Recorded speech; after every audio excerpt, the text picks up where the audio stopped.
It was built in 1909 for Frank Kell and his wife and their 7 children. They originally lived in a much smaller house downtown, and they were looking for something bigger for their family since they had so many children. The family lived in the house until 1980 when the Heritage Society purchased it.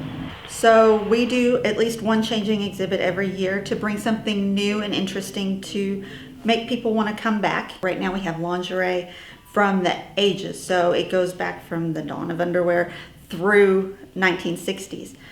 Willie Mae, the last family member who lived in the house, had passed away, and they wanted to make sure that that bit of our history for our community was preserved.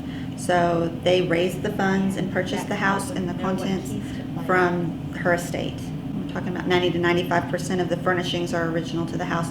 You really get a feel for how they lived instead of just what was typical for that time period. You can see how the family lived their day-to-day lives, how they did their normal routine instead of what we think they might have done. One of the first things that pops to mind is the elevator. They had an elevator installed in 1939. Mr. Kell had a fall and was having a hard time getting up and down the stairs in his advanced age. So they installed the elevator, which is a really neat feature. It was custom built for the house. It is not in a closet or a shaft. It's just freestanding. It's just in the room, and it's really neat to see and very unique piece. I love this stained glass that's in the front door. It's original. It's black stained glass, which you don't see very often, and it's very pretty and unique. I love the architectural details of the house more than the furnishings even. You don't see craftsmanship like this anymore. Mr. Kell was on the board of the gas company, electric company, and water company when the house was built. He believed in leading by example, especially electricity, which came to Wichita Falls in 1908. People were scared of it. And so he paid to run the lines from the plant to the house and electrified the house. So it's had electricity since it was built. Mr. Kell and Mr. Kemp together, they were not the first people here to Wichita Falls, but they're the ones that grew it into what it became.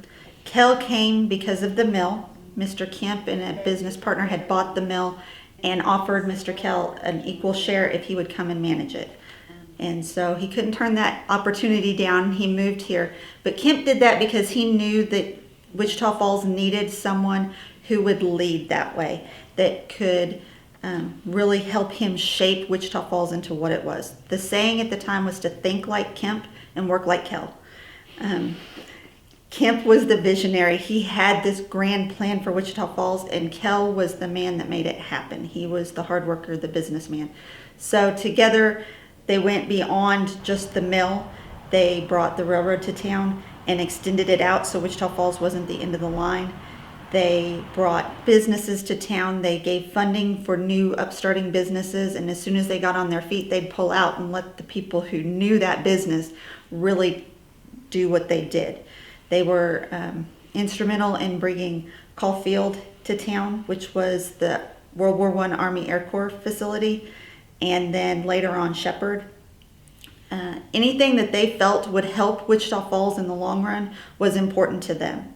So even beyond just businesses, the newspaper, the opera house, entertainment, they were really big with Lake Wichita. That was Kemp's dream, was Lake Wichita, water source for Wichita Falls.